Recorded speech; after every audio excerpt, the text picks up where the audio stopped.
Hello, everyone, and welcome. This is Lizzie and Justin, and we are here again, turning towards life with a source this week chosen by Justin.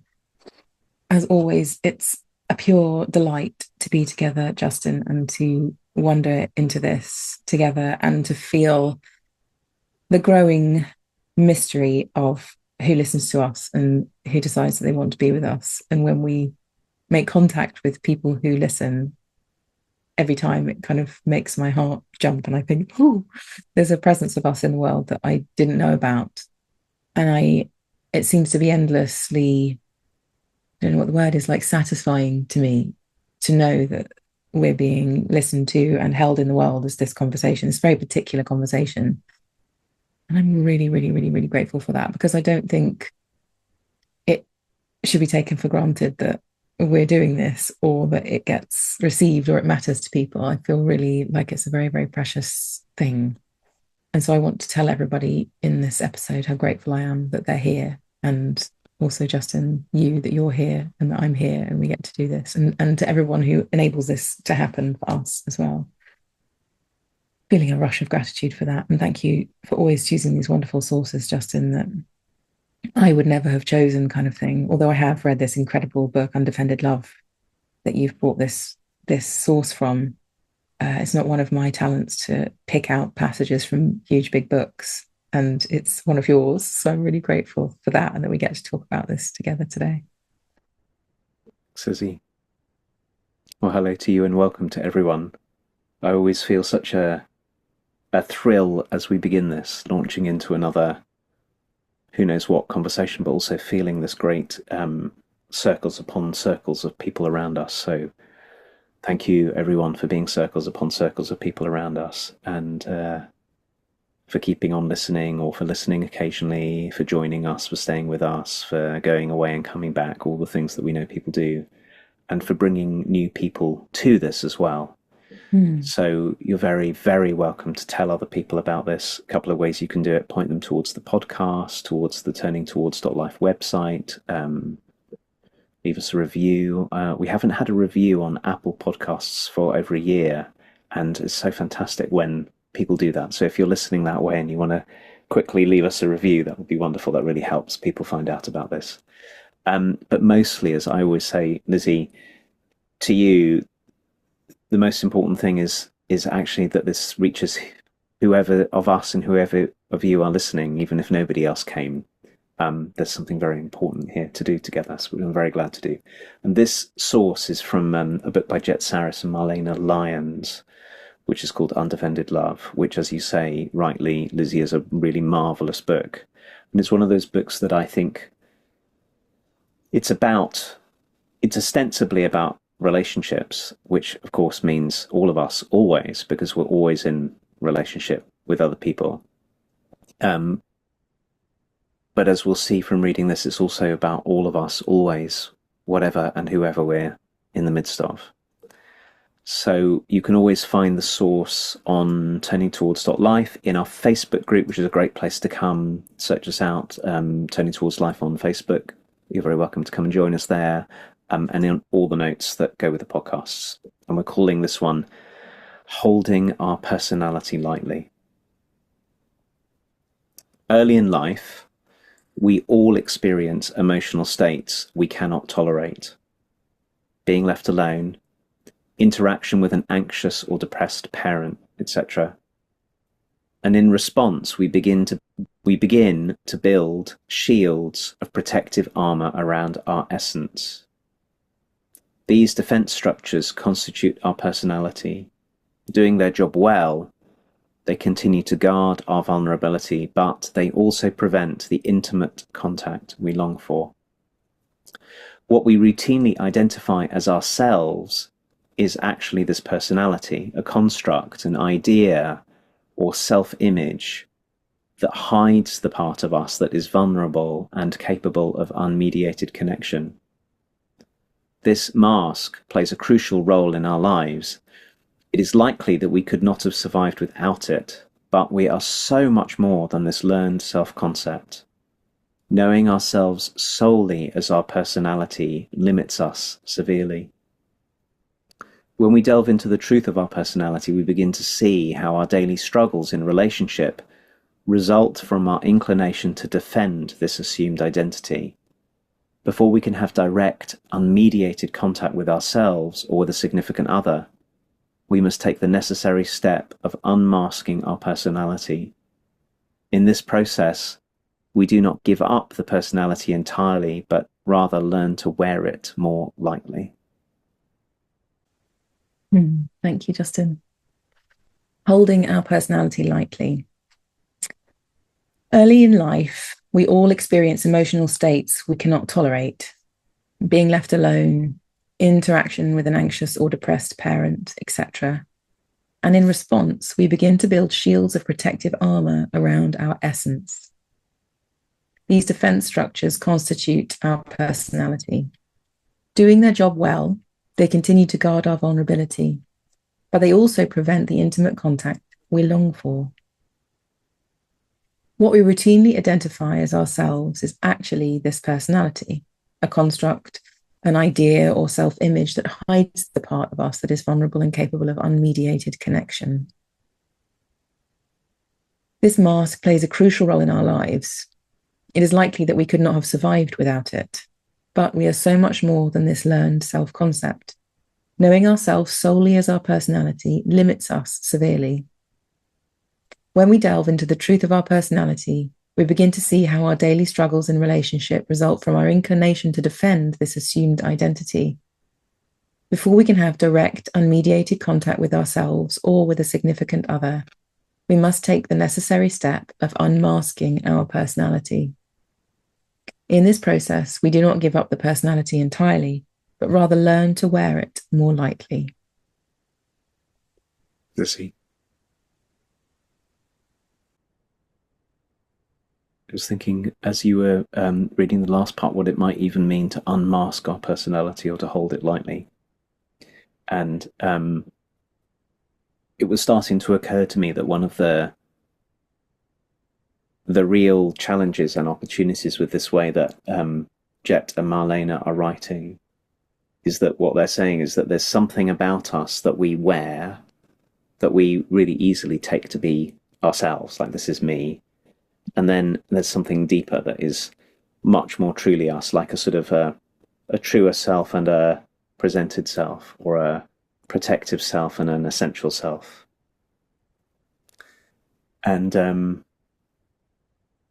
was thinking about me. I was thinking about how much, and for how much of my own life, a pattern of going along with people, having people feel comfortable, being agreeable, making sure nobody ever got upset or shocked or troubled, would have been, first of all, the way that I described myself, like things that I held to be the most, that's who I am and that's what I do. Mm-hmm. That's the first thing, like really, like, yes, this is me, that's fantastic. And there are some gifts in there for sure. And also sort of more secretly feeling that if I ever had to give up doing any of those things, or if I was ever challenged on those things, that I would be in deep, deep, deep trouble and deep, deep danger, which is where the clue is to what the thing is. Mm. And it's sort of, in a way, it's easy to read what they're writing here. Like, oh yeah, okay, I get it. There were defensive, protective, armoring started in me when I was very early, and it was born inevitably of the family and places I was in, and I carried it all my life, and yeah, I should wear it lightly. But I think the truth is very often that exactly that we've mistaken it for ourselves, we hold on to very, very strongly, because first of all, we feel like it's me, and second of all, it feels incredibly risky to let go of it. So for me, for years and years and years, and clearly still now, the idea that I would disagree with anyone was absolutely terrifying, because it would have both parts of, I'm not a person who disagrees with other people. That's part A. So if I'm disagreeing with someone, I'm not being myself. And part B, it's terrifying and dangerous to disagree with people because somehow it's going to leave me vulnerable and deeply, deeply at risk. So I've got every reason to hold on to both, to this pattern very, very, very, very tightly. And with that particular pattern with me, and I'm so with what they say here, before we can have direct, unmediated contact with ourselves or with someone else, we have to begin to undo this. We have to begin to see through it and see it for the pattern that it is. And the truth has been for me that being agreeable, sometimes it's lovely. It's lovely to be around agreeable people some of the time. But when there's real stuff at stake, when things really matter, when I care about you enough to want to be honest with you and be different from you and be in the to and fro of being really contactful about what matters to us, I have to wear this agreeableness as lightly as I can, because boy does it get in the way of realness and intimacy and contact. I'm quite aware that for me it would be easy, and I'm really committed to not doing this, it would be easy to live my whole life sort of in the aura of that personality structure, feeling in some way like everything was fine, and yet I'm just 100,000 miles away from everyone in reality. And so it seems to me that it's life-saving, actually, to start to work with our personality structures, to see through them enough, to name them, to begin to let them go, and that the consequence of not doing that is that we live at some kind of great remove from ourselves and from our lives. And then I feel very tender towards all of us because we're all going to make a personality, because when we made it, we were too tiny to deal with all of this stuff. And then we've all got a lot of work to do. And it's both joyful and terrifying.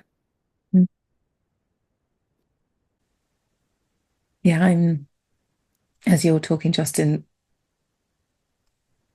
somehow I'm making contact with the parts of me that are,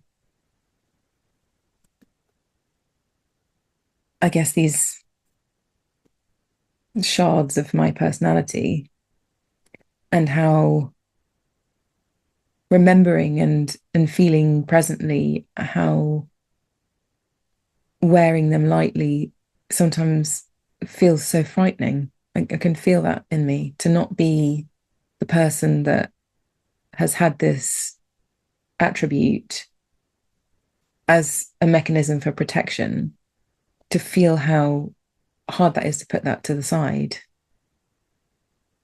and how tender it is, as you're saying, to be doing that work, but also how much liberation is possible, how much more possibility opens up when those things can find a way of softening or melting in some way.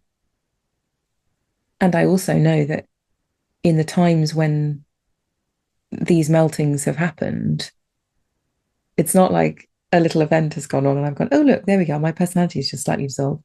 I've been like a complete mess of pain and crying and snot and undoneness, that there's a kind of, there's a process to this. There's a process to the undoing, to the putting things down, to becoming able to wear something lightly that feels like a big kind of letting go, which has relief inside of it because there's so much holding on. But that in the letting go, there's a lot of grief and trust necessary in order for that to become okay. And of course, then those things don't just go away. The parts of me that feel like if we're not all joyful around here, then there's something horribly wrong. That's so much less. I mean, I wear that lightly, but it's still here. I wear it lightly. It's not a demand that I have anymore, which it used to be. Which is like, if you're miserable, don't come anywhere near me because I don't want anything to do with that. So I remember that so clearly being a part of my kind of requirements of relationship. And that has really dramatically changed over the years. But it still comes alive when I don't feel safe or I feel like things are getting wildly out of hand. I notice it comes forth again, and I understand it and I have awareness of it. So I do my best to soften inside that dynamic and not make it into demand that we're all okay or we're all happy or something. But it's still, yeah, it's still around. It really is. It's like a little mechanism that comes back online when things feel too much for me, or I feel like this is well beyond us. We just need to stop this now. When a process is really big, or there's a lot of grief, or something's just too hard or too complex, that's where I go. And I'm grateful to be able to see it and to also see, and this is like part of the painful bit, I think, in the context of this work in the relationship, to be able to see the pain it creates for other people when I demand that they be something that they're not in order for me to be okay. Like, I would never intend that. I would never intend for you to feel like you can't be who you are and how you're being right now. But when I'm in that mode, my intention is not fulfilled. My intention for you to be whoever you are in the moment isn't fulfilled. It's a part of me that says, come on, snap out of it. We're not going to dangle in here any longer. This is ridiculous. We can't be miserable our whole lives. Let's pick ourselves up and and of course, like you said, there's gift in that too, because there is a time sometimes for finding joy right next to sadness or grief or whatever at the same time. But it needs to be a discernment rather than a demand or a snap reaction to what's happening. So I think that that's what this really brings up for me, Justin, is that it allows there to be some discernment rather than as like I'm going to have some awareness about what could happen right now. And I'm going to make some choices about what I bring about is very different to me just being in habitual reactiveness from that personality that Jet and Marlena are talking about, that doesn't have any consciousness around it, that doesn't have any awareness, and which takes over and starts running the show because essentially we're just not feeling okay. And then our safety mechanisms and our protective mechanisms kick back in again. I think this sense, Lizzie, that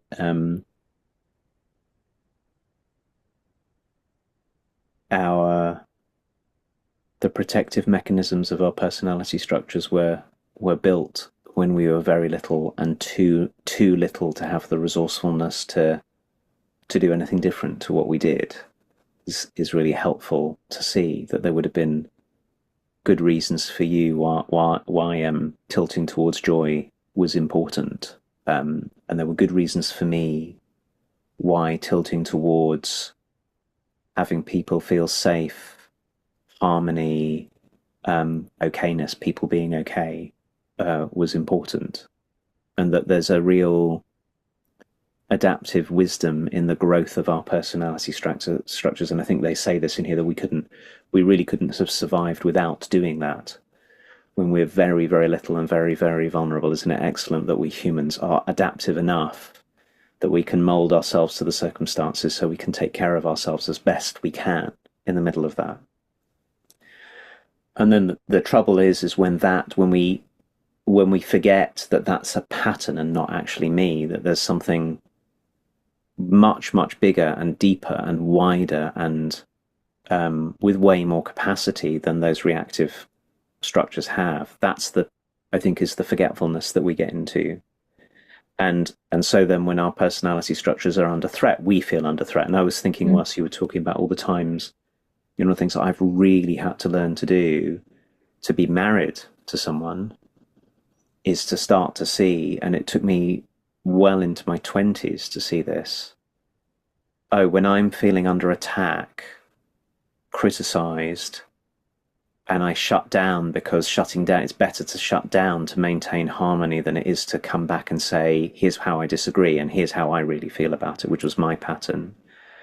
When my personality pattern, all those protective parts of me act in that way, it may have been okay when I was 4 or 5 or 6 or 8 or 10, but in an adult relationship, all that happens is it pulls me further away from the person I most care about when what I need to be is available and in contact with. And it's a really like paradoxical space, because what's happening in me is a well worn mechanism, sort of reactivity to keep things safe, which is actually not keeping things safe.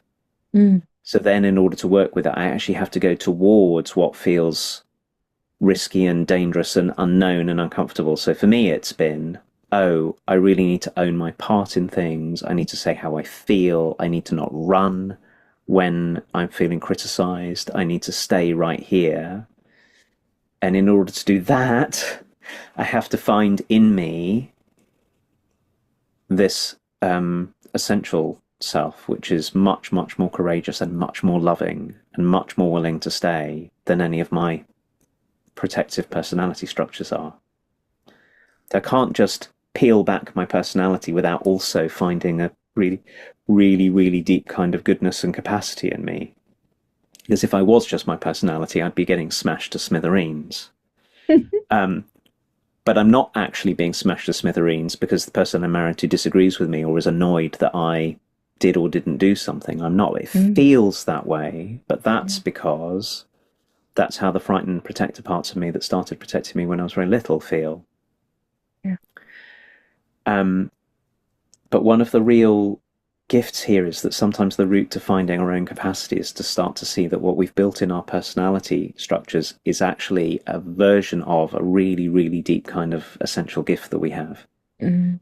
Like, I am really, really good at creating safety and ground in the midst of conflict and disagreement. I can have people feel safe around me, and it can be a genuine safety when it comes from my essentialness rather than a kind of flaky, flighty, oppressive kind of safety that comes from personality.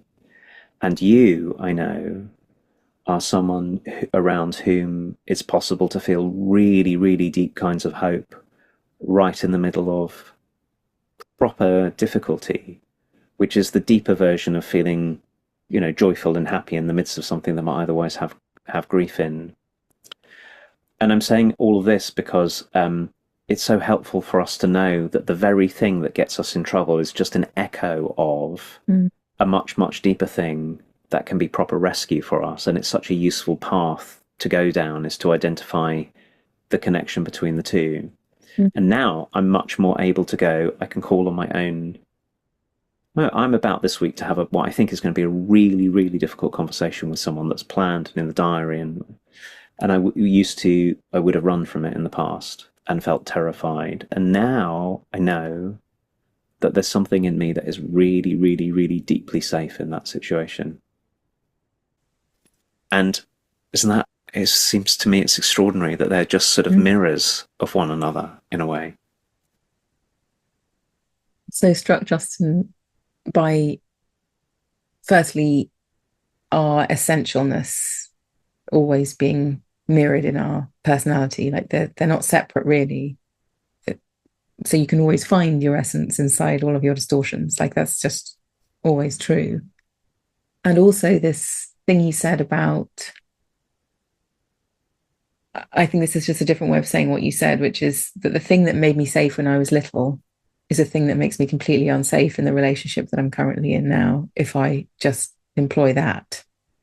So if I keep using the same thing as I did when I was little to feel safe in the family system that I grew up in, that's what creates the unsafety now. So I have to do the work. I think the language here is we must.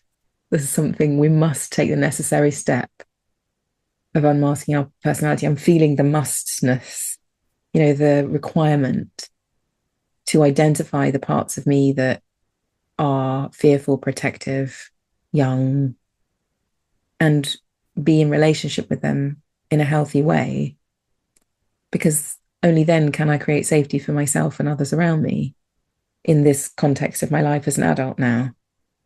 Because employing the tactics of a 5-year-old or an 8-year-old here creates unsafety. And I feel like that's kind of glaring at me as a really beautiful, important thing to hold, which is that I have to relearn what makes safety.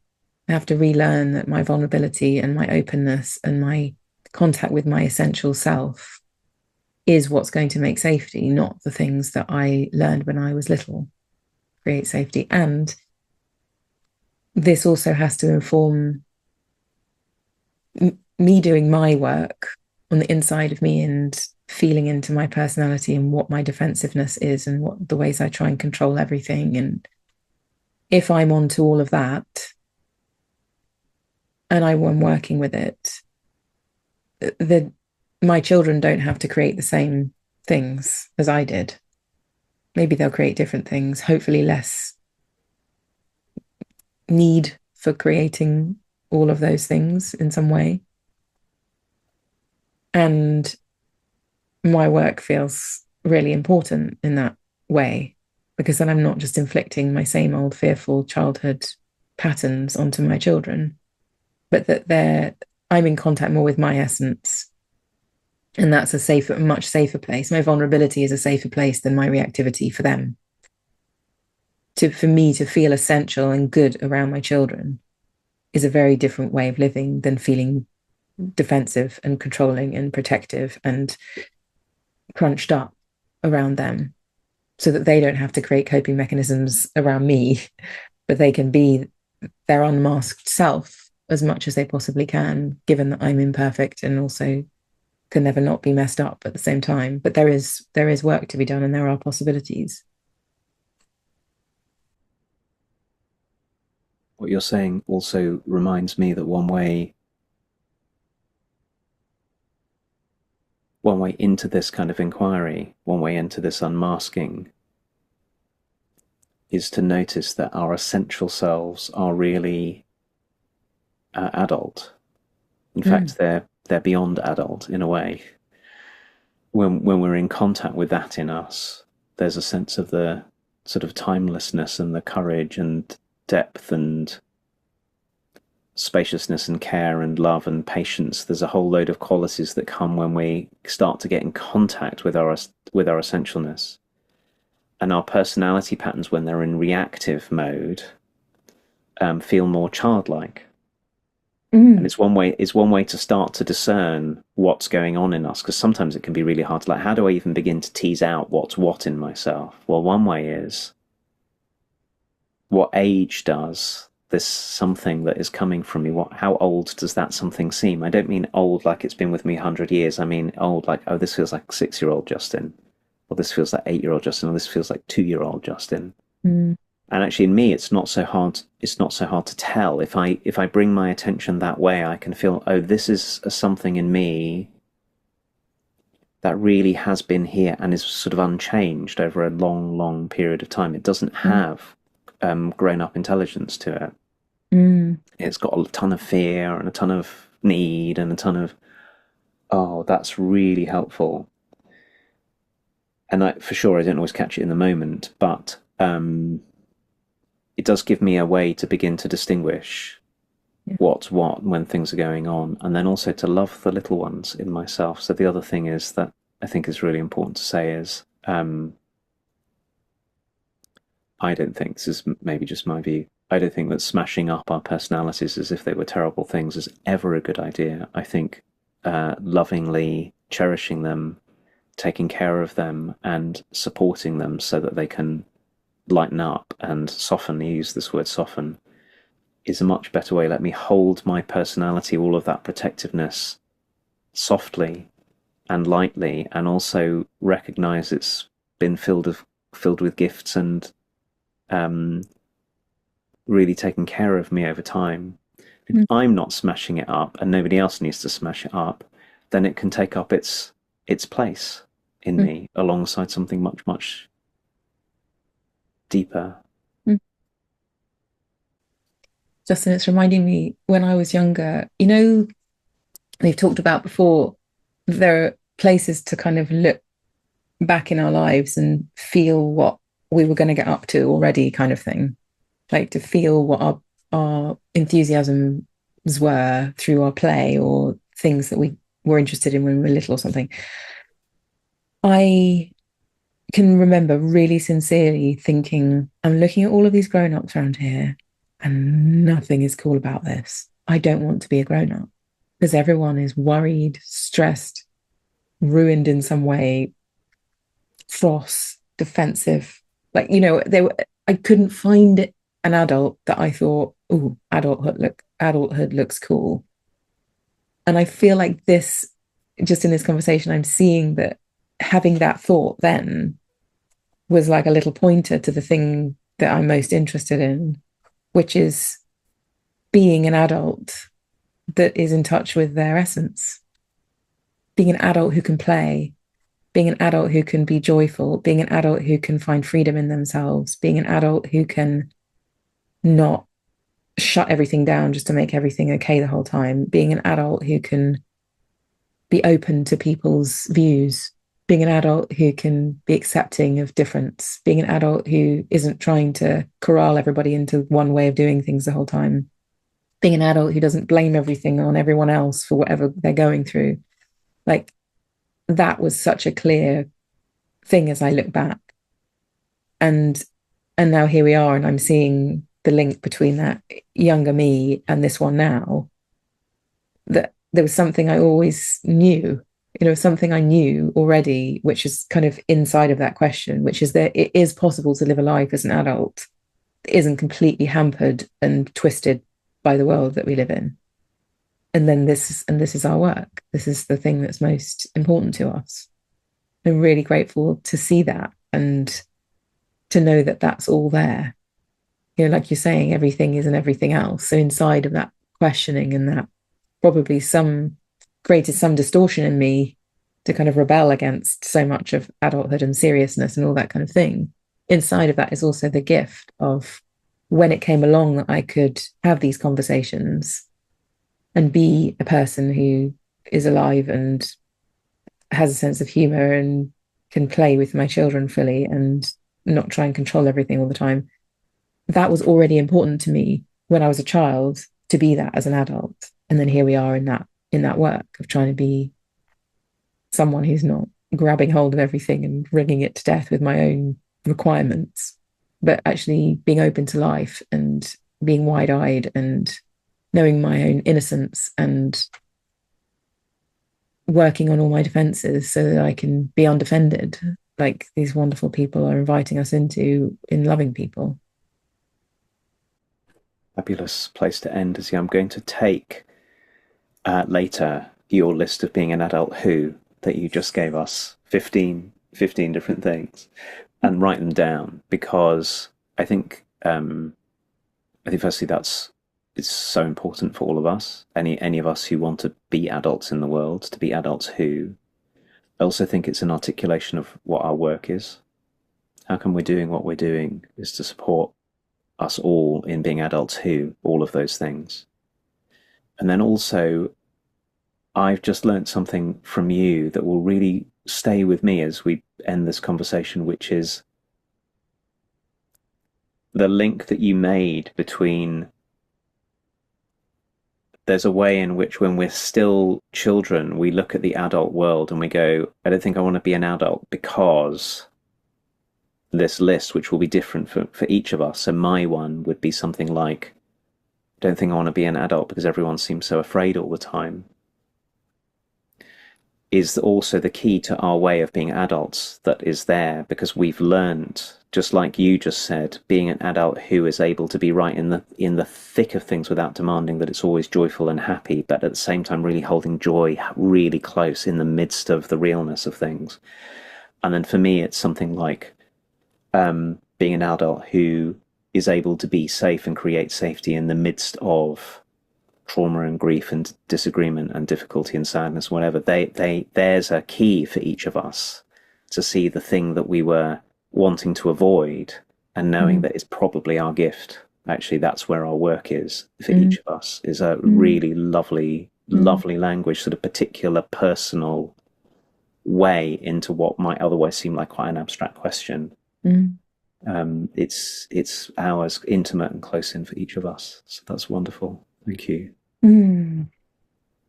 So what a joy to do this. I learn so much from being in these conversations.